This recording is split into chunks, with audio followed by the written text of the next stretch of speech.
Bonjour William Martinet, président de l'UNEF. Déjà, une Bonjour. réaction tout simplement. Manuel Valls va vous recevoir à nouveau à Matignon. Est-ce que c'est une bonne nouvelle ? Oui, évidemment, c'est une bonne nouvelle. Un cadre de dialogue ouvert par le gouvernement avec les organisations de jeunesse, c'est une bonne chose.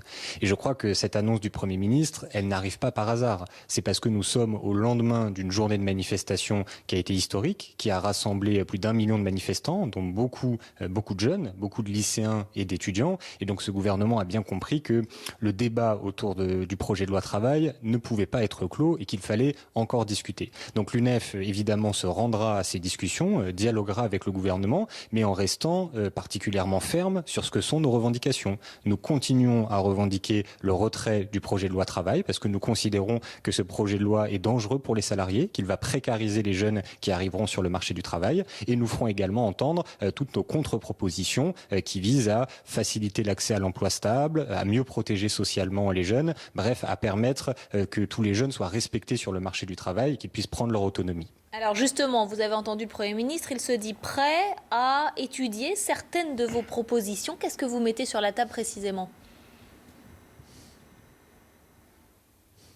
Alors, encore une fois, le retrait du projet de loi travail. Peut-être que le Premier ministre ne veut pas en discuter, mais nous, ça reste la principale revendication, ça reste un désaccord important. Mais en plus de la question du retrait, au-delà finalement des reculs que nous voulons empêcher, il y a la question des avancées qui sont extrêmement importantes, qui sont urgentes sur le marché du travail pour les jeunes. Nous avons 4 priorités que nous essayons de faire entendre auprès du gouvernement depuis maintenant longtemps. C'est la question de l'accès à l'emploi stable. Il faut que dans ce pays, nous ayons une politique publique qui favorise le recrutement en CDI par rapport au recrutement avec des contrats précaires comme les CDD. Donc accès à l'emploi stable, également accès aux droits sociaux. Il y a une discrimination sur le marché du travail. Quand on est jeune et qu'on a moins de 25 ans, on ne bénéficie pas du RSA et très rarement des allocations chômage à cause d'un mode de calcul défavorable. Donc accès à l'emploi stable, accès aux droits sociaux. Il faut également soutenir la formation professionnelle des jeunes et aussi lutter contre les discriminations dont sont victimes certains jeunes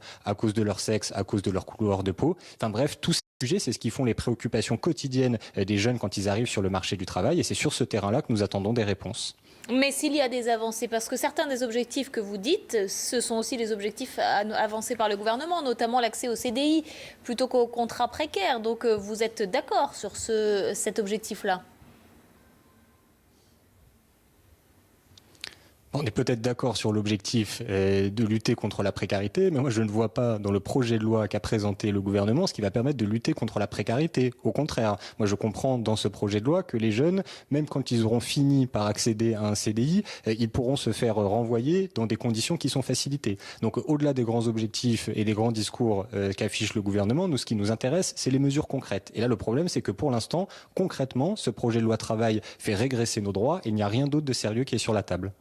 Et en tout cas, pour l'instant, vous maintenez vos appels à manifester à nouveau les 5 et 9 avril, malgré cette main tendue du Premier ministre. Mais plus que jamais, nous maintenons cette mobilisation, puisque ce sont les dernières journées de manifestation qui ont permis d'ouvrir le dialogue avec le gouvernement. Et donc ça veut dire que ce sont les prochaines mobilisations, et j'espère que ce sera une mobilisation qui prendra de l'ampleur, que ce soit du côté des jeunes ou du côté des salariés. Ce sont ces prochaines dates qui vont déterminer si nous aurons le rapport de force suffisant pour que, au-delà du dialogue, ce gouvernement nous écoute véritablement et qu'il réponde à nos revendications.